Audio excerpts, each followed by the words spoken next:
Indigo संकट की करेंगे। केंद्र सरकार की इंडिगो को सख्त चेतावनी है। इंडिगो सभी यात्रियों का पैसा रिफंड करे।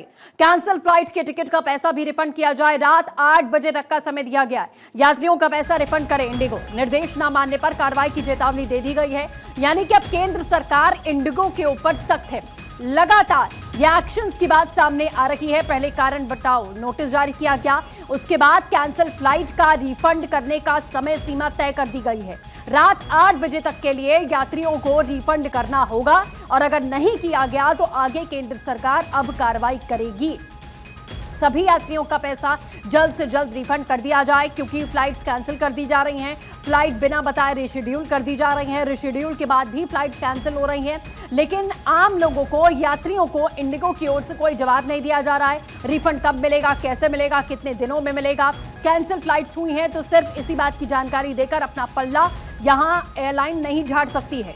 रात 8 बजे तक की समय सीमा तय कर दी गई है कि यात्रियों का पैसा आप रिफंड करिए समय रहते, नहीं तो आपके ऊपर एक्शन लिया जाएगा और कार्रवाई की जाएगी। तो इंडिगो की मनमानी की वजह से पहले ही लाखों यात्री इससे सफर कर रहे हैं, चाहे वो अंतर्राष्ट्रीय यात्री भी कुछ यहां पर फंसे हुए हैं। लेकिन फ्लाइट्स कैंसिल होने की समस्या से जूझने के साथ साथ अपने पैसे रिफंड कैसे मिलेंगे इसको लेकर भी यात्री लगातार जूझ रहे हैं। स्टाफ से बात करने के लिए पहुंच रहे हैं, लंबी लंबी कतारों में लगे हुए हैं, लेकिन स्टाफ की ओर से कोई भी जानकारी उन तक नहीं साझा की जा रही है कि उनका पैसा आखिर उनको वापस कैसे और कब मिलेगा, क्या अवधि है, क्या समय सीमा है। और सिर्फ बहसबाजी की ही तस्वीरें एयरपोर्ट से यहां नजर आई हैं। लड़ाई झगड़े, बहसबाजी और रोते बिलखते लोग भी दिखाई दिए। किसी का सामान फंसा हुआ है, उनके बैग्स, उनके लगेज फंसे हुए हैं क्योंकि लगेज को बोर्ड कर दिया गया लेकिन फ्लाइट कैंसिल हो गई। उनका लगेज उनको वापस नहीं मिल रहा है। कई लोग ऐसे हैं जो सोमवार से आज तक सिर्फ चक्कर लगा रहे हैं अपने लगेज के लिए।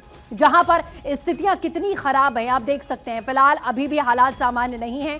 यात्री परेशान है, फूट फूट कर लोग रो रहे हैं क्योंकि कई लोग ऐसे हैं जो इमरजेंसी के हालात में ट्रेवल कर रहे थे, लेकिन उसी बीच इस तरीके की स्थिति यहां पैदा हुई है।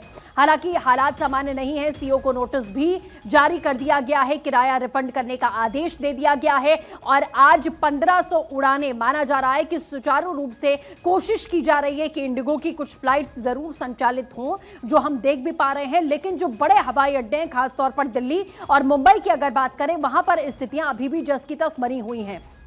लोगों को सामने संकट बहुत ज्यादा भारी है क्योंकि कई लोग ऐसे हैं जो इमरजेंसी के सिचुएशन में ट्रैवल कर रहे हैं, चाहे उन्हें अंतर्राष्ट्रीय यात्रा करनी हो या डोमेस्टिक यात्रा ही क्यों ना करनी हो। कई लोग हैं जिनके घर में किसी की अनहोनी हो गई है, किसी की डेथ हो गई है। कई लोग हैं जिन्हें बीमारी के लिए इलाज कराने के लिए पहुंचना है, उनके अपॉइंटमेंट हैं, लेकिन वो पिछले 2 से 3 दिनों तक एयरपोर्ट पर फंस चुके हैं बुरी तरीके से। उनके पास कोई रास्ता नहीं है, कोई वैकल्पिक व्यवस्था नहीं है, लंबी ट्रैवलिंग करनी है और दूसरे रास्तों से वो जा नहीं सकते हैं। दूसरी बात है कि कई लोगों का पैसा बुरी तरीके से फंस गया है। कोई अपडेट इंडिगो की ओर से नहीं दिया जा रहा है कि कैंसिलेशन का ये पैसा कैसे मिलेगा, रिफंड आपको कब मिलेगा। कोई व्यवस्था रुकने की, खाने पीने की, किसी प्रकार का कोई इंतजाम एयरलाइंस की ओर से नहीं किया गया है। फिलहाल ये और भी कई तस्वीरें इस समय आप यहां देख पा रहे हैं। दिल्ली, मुंबई, जयपुर, कोलकाता, अहमदाबाद, बैंगलोर, कोची, भुवनेश्वर में आपको सिर्फ और सिर्फ भीड़ दिखाई देगी। और अगर आप शेड्यूल बोर्ड पर नजर डालेंगे तो वहां कुछ फ्लाइट्स कैंसिल हैं, कुछ को रीशेड्यूल कर दिया गया है। बहुत चुनिंदा ऐसी फ्लाइटें हैं जो इस समय संचालित की जा रही हैं। घंटों घंटों लोगों को एयरपोर्ट पर बिताना पड़ रहा है। 2-2 दिन तक उन्हें एयरपोर्ट पर रहना पड़ रहा है। इस तरीके की समस्याओं का सामना उन्हें करना पड़ रहा है, लेकिन हल अभी भी उनके पास कोई होता हुआ फिलहाल नहीं दिख रहा है।